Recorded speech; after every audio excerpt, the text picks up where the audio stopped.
दोस्तों, आज सुनो कहानी के अगले एपिसोड में मैं लेकर आया हूँ प्रेमचंद की कहानी बड़े घर की बेटी। दोस्तों, याद होगा कि यह कहानी बहुत ही चर्चित और लोकप्रिय कहानी है और इसे जो भी पढ़ता है वह एक महिला की नेक नियति के का मुरीद हो जाता है। आइए मैं आपको वो कहानी सुनाता हूँ। बेनी माधव सिंह मौजा गौरीपुर के जमींदार नंबरदार थे। उनके बुजुर्ग किसी जमाने में बड़े साहिब ए सरवत थे। पुख्ता तालाब और मंदिर उन्हीं की यादगार थी। कहते हैं इस दरवाजे पर पहले हाथी झूमता था। उस हाथी का मौजूदा नेम उल बदल एक बूढ़ी भैंस थी जिसके बदन पर गोश्त तो था मगर शायद दूध बहुत देती थी, क्योंकि हर वक्त एक न एक आदमी हाड़ी लिए उसके सर पर सवार रहता। बेनी माधव सिंह ने निस्फ से जायद जायदाद वकीलों की नज़र की और अब उनकी सालाना आमदनी 1,000 से जायद न थी। ठाकुर साहब के दो बेटे थे। बड़े का नाम श्रीकंठ सिंह था। उसने एक मुद्दत दराज की जानकारी के बाद बीए की डिग्री हासिल की थी और अब एक दफ्तर में नौकर था। छोटा लड़का बिहारी सिंह दोहरे बदन का सजीला जवान था। भरा हुआ चेहरा, चौड़ा सीना, भैंस का दो सिर, ताज़ा दूध का नाश्ता कर जाता था। श्रीकंठ उससे बिल्कुल मुतजाद थे। इन जाहिरी खूबियों को उन्होंने दो अंग्रेजी हरूफ बीए पर कुर्बान कर दिया था। इन्हीं दो हरफों ने उनके सीने की कुशादगी, कद की बुलंदी, चेहरे की चमक सब हज़म कर ली थी। ये हज़रत अब अपना वक्त ए फुर्सत तिब के मुताले में सर्फ करते थे। आयुर्वेदिक दवाओं पर ज़्यादा अकीदा था।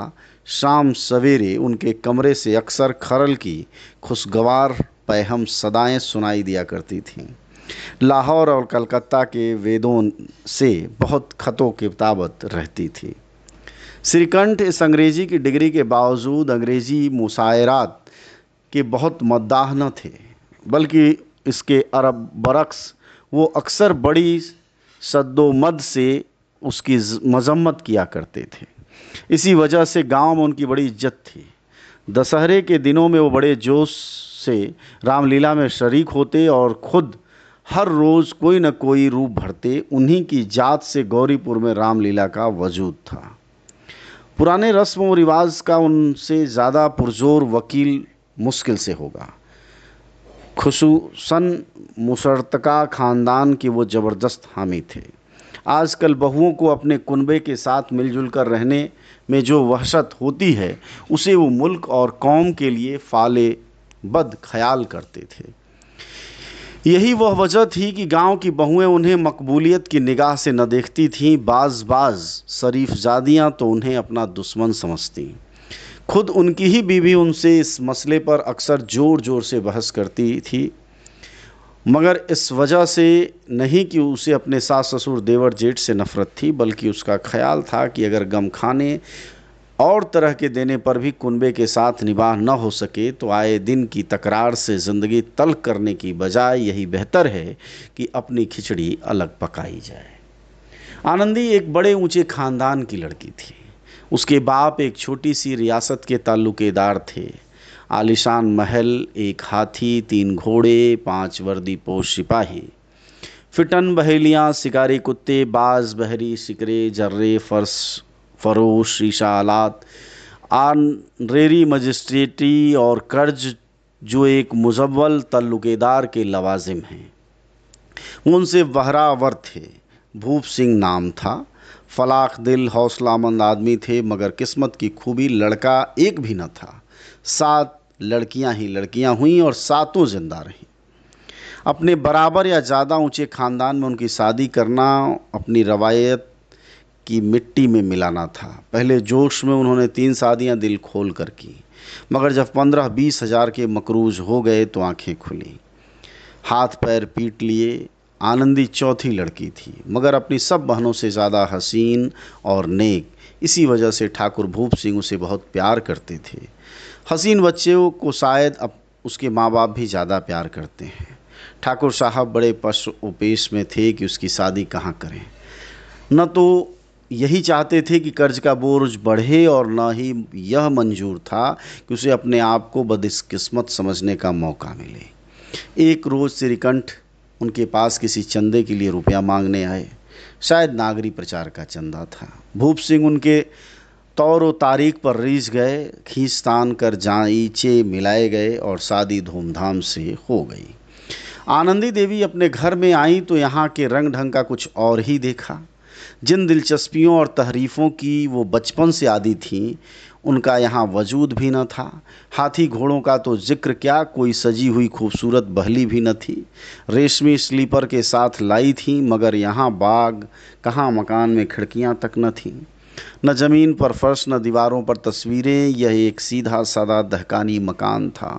आनंदी ने थोड़े ही दिनों में इन तब्दीलियों से अपने तई इस कदर मानूस बना लिया कि गोया उसे तकल्लुफ़ात कभी देखे ही नहीं। एक रोज़ दोपहर के वक्त लाल बिहारी सिंह दो मुर्गाबियाँ लिए हुए आए और भावत से कहा, जल्दी से गोश्त पका दो, मुझे भूख लगा है। आनंदी खाना पकाकर उनकी मुंतज़िर बैठी थी। गोश्त पकाने बैठी, मगर हांडी में देखा तो घी पाव भर से ज़्यादा न था। बड़े घर की बेटी किफ़ायत शिकारी का सबक अच्छी तरह न पढ़ी थी। उसने सब घी गोश्त में डाल दिया। लाल बिहारी सिंह खाने बैठे तो दाल में घी न था। दाल में घी क्यों नहीं छोड़ा? आनंदी ने कहा, घी सब गोश्त में पड़ गया। लाल बिहारी, अभी परसों ही घी आया है, इस कदर जल्द उठ गया? आनंदी, आज तो कुल पाव भर था, वो मैंने गोश्त में डाल दिया। जिस तरह सूखी लकड़ी जल्दी से जल उठती है, उसी तरह भूख से बावला इंसान जरा जरा बात पर तुनक जाता है। लाल बिहारी सिंह को भावच की ये ज़बान दराजी बहुत बुरी मालूम हुई। तीखा होकर बोला, मैके में हो चाहे घी की नदी बहती हो, औरत गालियां सहती हैं, मार सहती हैं, मगर मैके की निंदा उनसे सही नहीं जाती। आनंदी मुंह फेर कर बोली, हाथी मरा भी तो 9 लाख का, वहाँ इतना घी रोज नाई कहाँ खा जाते हैं। लाल बिहारी जल उठा, थाली उठाकर पटक दी और बोला, जी चाहता है कि तालू से जबान खींच लें। आनंदी को भी गुस्सा आ गया, चेहरा सुर्ख हो गया। बोली, वो होते तो आज इसका मजा चखा देते। अब नौजवान उजड़ ठाकुर से जब्त न हो सका। उसकी बीवी एक मामूली जमींदार की बेटी थी। जब जी चाहता था उस पर हाथ साफ कर लिया करता था। खड़ाऊं उठाकर आनंदी की तरफ से जोर से फेंकी और बोला, जिसके गुमान पर बोली हो उसे भी देखूंगा और तुम्हें भी। आनंदी ने हाथ से खड़ाऊं रोकी, सर बच गया, मगर उंगली में सख्त चोट आई। गुस्से के मारे हवा के हिलते हुए पत्ते की तरह कांपती हुई अपने कमरे में खड़ी हो गई। औरत का जोर और हौसला, गुरूर और इज्जत शौहर की जात से है। उसे शौहर ही ताकत और हिम्मत का घमंड देता है। आनंदी खून का घूंट पीकर रह गई। श्रीकंठ सिंह हर संबा को अपने मकान पर आया करते थे। जुमेरात का ये वाक़िया था। 2 दिन तक आनंदी ने न कुछ खाया न पिया। उनकी राह देखती रही। आखिर संबा को हस्ब ए मामूल शाम के वक्त वो आए और बाहर बैठकर कुछ मुल्की व माली खबरें, कुछ नए मुकदमात की तजवीज़ें और फैसले बयान करने लगे। और सिलसिला तकदीर 10 बजे रात तक जारी रहा। 2-3 घंटे आनंदी ने बेइंतहा इज़्तिराब के आलम में काटे। बारे खाने का वक्त आया, पंचायत उठी। जब तलखियाँ हुआ तो लाल बिहारी ने कहा, भैया आप ज़रा घर में समझा दीजिएगा कि ज़बान संभाल कर बातचीत किया करें, वरना नाहक एक दिन खून हो जाएगा। बेनी माधव सिंह ने शहादत दी, बहू बेटियों की आदत अच्छी नहीं कि मर्दों से मुँह लगे। लाल बिहारी, वो बड़े घर की बेटी हैं तो हम लोग भी कोई कुर्मी कहार नहीं हैं। श्रीकंठ, आखिर बात क्या हुई? लाल बिहारी, कुछ भी नहीं, यूं ही आप उलझ पड़ी। मैके के सामने हम लोगों को कुछ समझती ही नहीं। श्रीकंठ खा पीकर आनंदी के पास गए। वो भरी बैठी थी और ये हजरत भी कुछ तीखे थे। आनंदी ने पूछा, मिजाज तो अच्छा है? श्रीकंठ बोले, बहुत अच्छा। ये आजकल तुमने घर में क्या तूफान मचा रखा है?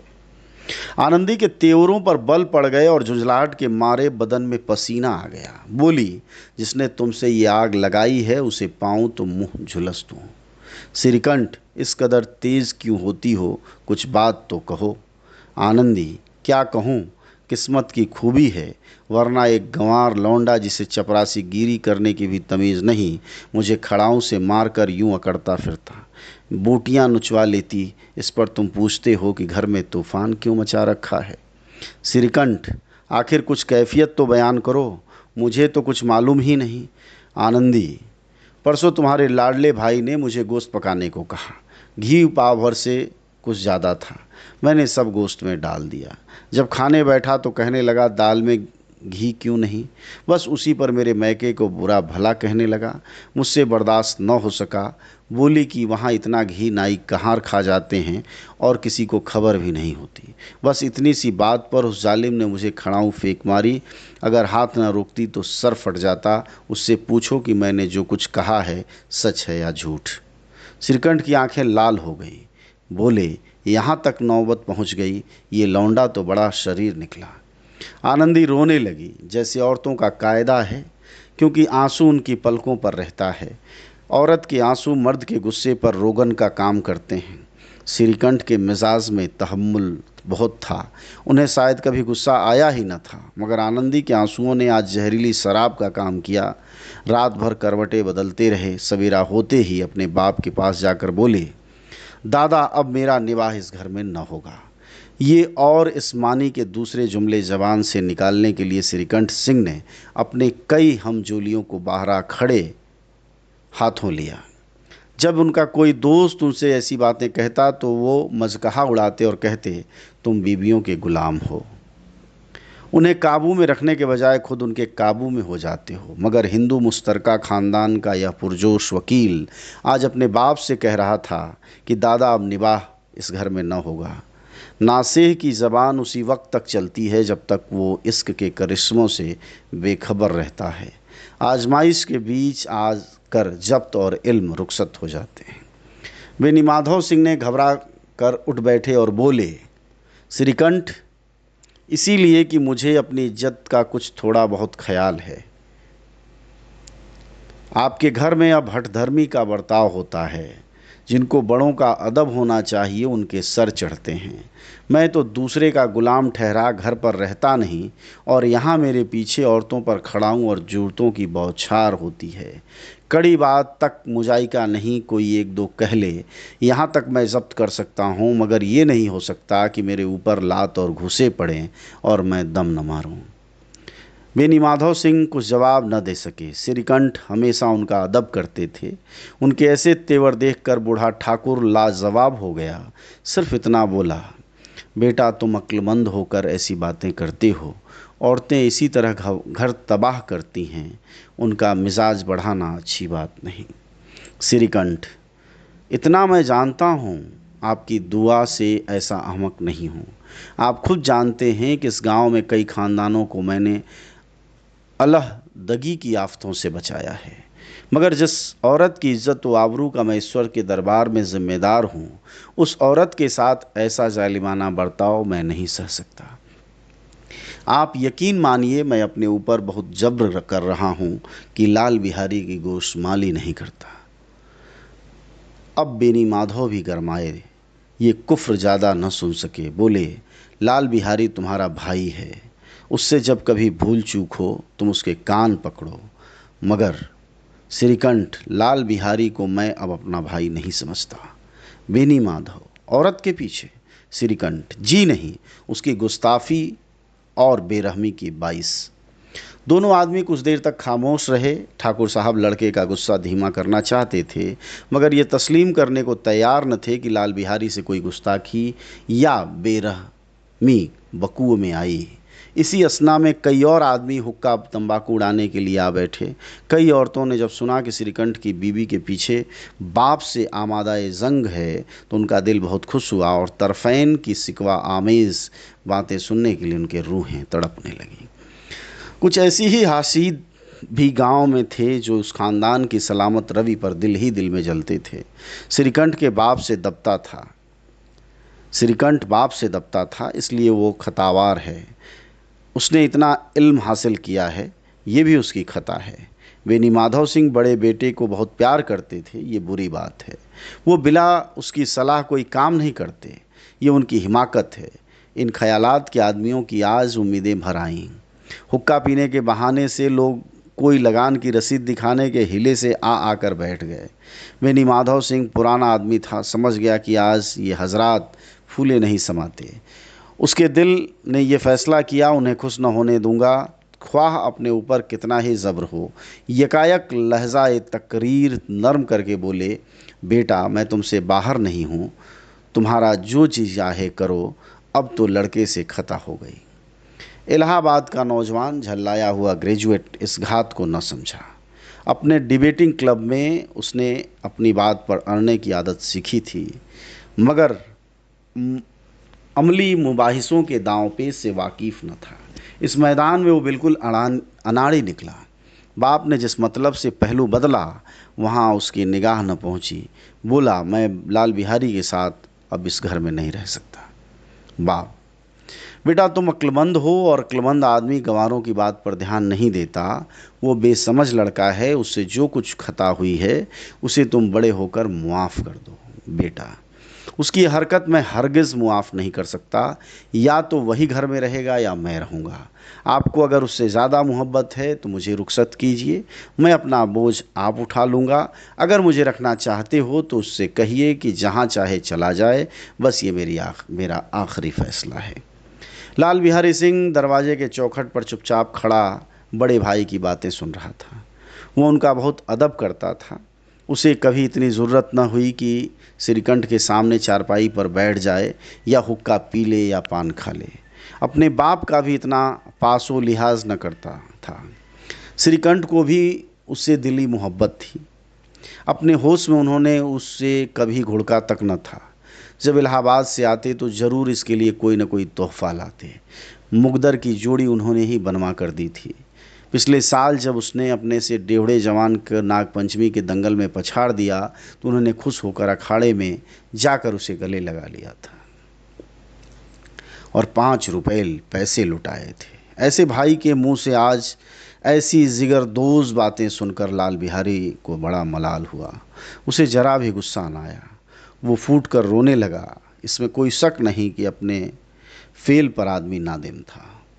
भाई के आने से एक दिन पहले ही उसका दिल हर दम धड़कता था कि देखूं भैया क्या कहते हैं, मैं उनके सामने कैसे जाऊंगा, मैं उनसे कैसे बोलूंगा, मेरी आंखें उनके सामने कैसे उठेंगी। उसने समझा था कि भैया मुझे बुलाकर समझा देंगे। इस उम्मीद के खिलाफ आज वो उन्हें अपनी सूरत से बेजार पाता था। वो जाहिल था, मगर उसका दिल कहता था कि भैया मेरे साथ ज्यादती कर रहे हैं। अगर श्रीकंठ उसे अकेला बुलाकर 2-4 मिनट सख्त बातें कहते, बल्कि 2-4 तमाचे भी लगा देते, तो शायद उसे इतना मलाल न होता।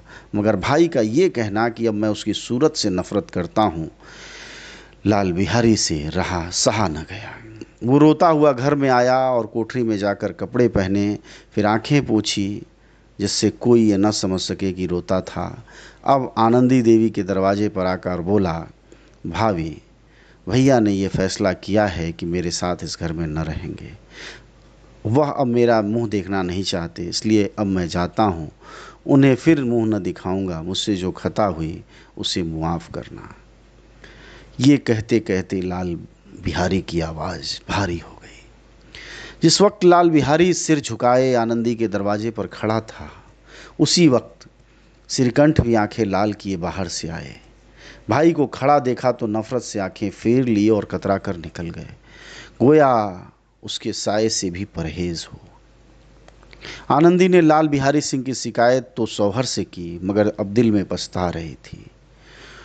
वो तब अननेक औरत थी और उसके ख्याल में न था कि उसे मुआवला इस कदर तूल कीजिएगा। वो दिल में अपने शौहर के ऊपर झुंझला रही थी कि इस कदर गर्म क्यों हो रहे हैं। ये खौफ कि कहीं मुझे इलाहाबाद चलने को न कहने लगे तो फिर मैं क्या करूंगी। उसके चेहरे को जर्द किए हुए थे। इसी हालत में जब उसने लाल बिहारी के दरवाजे पर खड़े कहते सुना कि अब मैं जाता हूँ, मुझसे जो कुछ खता हुई मुआफ़ करना, तो उसका रहा सहा गुस्सा भी पानी हो गया। वो रोने लगी। दिलों का मैल धोने के लिए आंसू से ज़्यादा कारगर कोई चीज़ नहीं है। श्रीकंठ को देखकर आनंदी ने कहा, लाला बाहर खड़े हैं, बहुत रो रहे हैं। श्रीकंठ, तो मैं क्या करूं? आनंदी, अंदर बुला लो, मेरी जुबान को आग लगे, मैं वहां कहां से वो झगड़ा उठाया। श्रीकंठ, मैं नहीं बुलाने का। आनंदी, पछताओगे, उन्हें बहुत ग्लानि आ गई है, ऐसा न हो कहीं चल दें। श्रीकंठ न उठे। इतने में नाल बिहारी ने फिर कहा, भाभी, भैया से मेरा सलाम कह दो, वो मेरा मुंह नहीं देखना चाहते, इसलिए मैं भी अपना मुंह उन्हें न दिखाऊंगा। लाल बिहारी सिंह इतना कहकर लौट पड़ा और तेजी से बाहर दरवाजे की तरफ जाने लगा। यकायक आनंदी अपने कमरे से निकली और उसका हाथ पकड़ लिया। लाल बिहारी ने पीछे की तरफ ताका और आंखों से आंसू भरकर बोला, मुझको जाने दो। आनंदी, कहाँ जाते हो? लाल बिहारी, जहाँ कोई मेरा मुंह न देखे। आनंदी, मैं न जाने दूंगी। लाल बिहारी, मैं लोगों के साथ रहने के काबिल नहीं हूँ। आनंदी, तुम्हें मेरी कसम, अब एक कदम भी आगे न बढ़ाना। लाल बिहारी, जब तक मुझे यह न मालूम होगा कि भैया के दिल में मेरी तरफ से कोई तकलीफ नहीं है, तब तक मैं इस घर में हरगिज न रहूंगा। आनंदी, मैं ईश्वर की सौगंध खाकर कहती हूं, तुम्हारी तरफ से मेरे दिल में जरा भी मैल नहीं। अब श्रीकंठ का दिल पिघला। उन्होंने बाहर आकर लाल को गले लगा लिया और दोनों भाई खूब फूट फूट कर रोए। लाल बिहारी ने सिसकते हुए कहा, भैया, आप कभी न कहना, तुम्हारा मुंह न देखूंगा। इसके सिवा जो आप सजा देंगे मैं खुशी से कबूल करूंगा। श्रीकंठ ने कांपती हुई आवाज से कहा, लल्लू, इन बातों को बिल्कुल भूल जाओ। ईश्वर चाहेगा तो अब ऐसी बातों का मौका ना आएगा। बेनी माधव सिंह बाहर से ये देख रहे थे। दोनों भाइयों को गले मिलकर देखकर खुश हो गए और बोल उठे, बड़े घर की बेटियां ऐसी ही होती हैं, बिगड़ता हुआ काम बना लेती हैं। गांव में जिसने भी ये वाकया सुना, इन अल्फाज में आनंदी की फैयाजी की दाद दी, बड़े घर की बेटियां ऐसी ही होती हैं। यह खूबसूरत कहानी बेहद भावनात्मक और पारिवारिक बंधन को कैसे एक बहू, एक होशियार औरत, संवेदनशील भाभी जोड़ लेती है, उसकी एक कहानी है। आपको सुनकर ये कहानी कैसी लगी, आप हमें ज़रूर बताइएगा। और इस तरह की कौन सी कहानी आप सुनना चाहते हैं, वह भी हमें बताइएगा। आज सुनो कहानी के एपिसोड में इतना है। आप सबका शुक्रिया, धन्यवाद।